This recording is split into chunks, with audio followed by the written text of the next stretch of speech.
Blair, if we had an industry spokesman here right now, what would they be saying in relation to all this?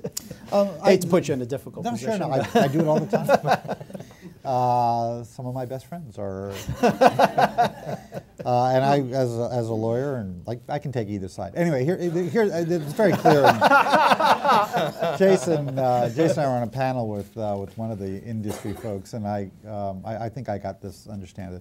First of all, they would say, you know, these are it's a competitive market, and to the extent that consumers are going to want these things, I mean, the iPhone is a response to a certain, you know, Apple cut an exclusive deal because by virtue of that exclusivity, they were guaranteeing certain things. It gave them the incentive to invest in the development of that product.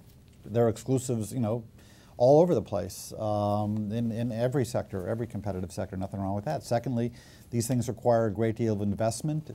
The more that the companies can look to a return by selling certain applications and services, the more they're going to invest in upgrading the network.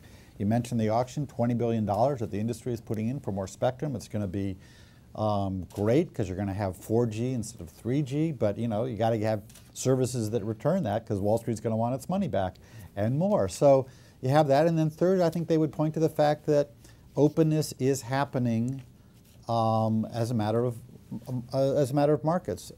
The lawyer is quite right that there are market forces that are driving the carriers in general towards openness that are independent of regulation. And from my perspective as an entrepreneur, I have no love of regulators. I would prefer to see all of this happen organically. But, you know, I'm 39 and average life expectancy in the US is 72. And I want to build a successful business. So, you know, I'll use all means at my disposal, including campaigning for regulatory reform. What Verizon is doing is Verizon, the market forces that you have to pay attention to include here, we're at the point of near saturation in the US. Everybody in the US who can get credit has a phone, and a lot of them have two. And if you're Verizon or AT&T and you want to expand your market at this point, you've only a few alternatives available to you. You start chasing the subprime end of the market. It's become a new euphemism. And particularly probably you introduce new prepaid products and services that are geared towards that end of the market. Then Wall Street hates you because that's a very low margin product. Or you find a way to sell everybody a second phone, or specifically a second wireless subscription. And that's what their new open network policy is about. What they see is an opportunity to invite a lot of new consumer electronic manufacturers into the market who will build new devices with embedded wireless chips in them that will then enable Verizon to sell you a second wireless subscription, a second contract, or a third contract for your laptop, first and foremost. Okay, the laptop's the most obvious case, and they're already aggressively selling broadband cards to do that.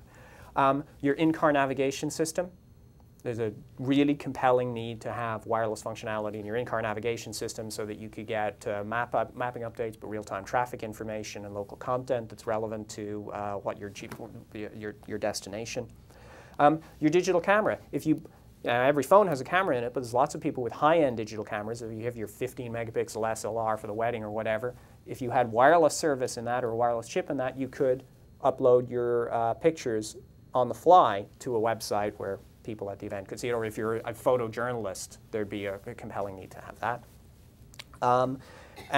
Or maybe you don't like having a phone and combined music player because you really do think that having a dedicated music player, you're an audiophile, you want a pure music player. Well, it's still compelling to have wireless access on that so you can download music on the fly. Those are all reasons to sell you and your kids a second, third, and fourth contract.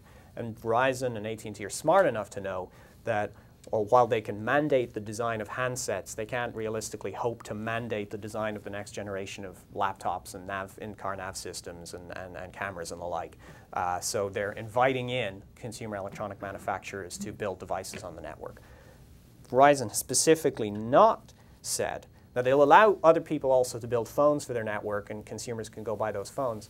But Verizon is still taking the perspective that if you buy a Verizon phone from a Verizon store, that's still a Verizon walled garden, and there's not going to be any entitlement of consumers to put applications and services on that phone that Verizon doesn't approve.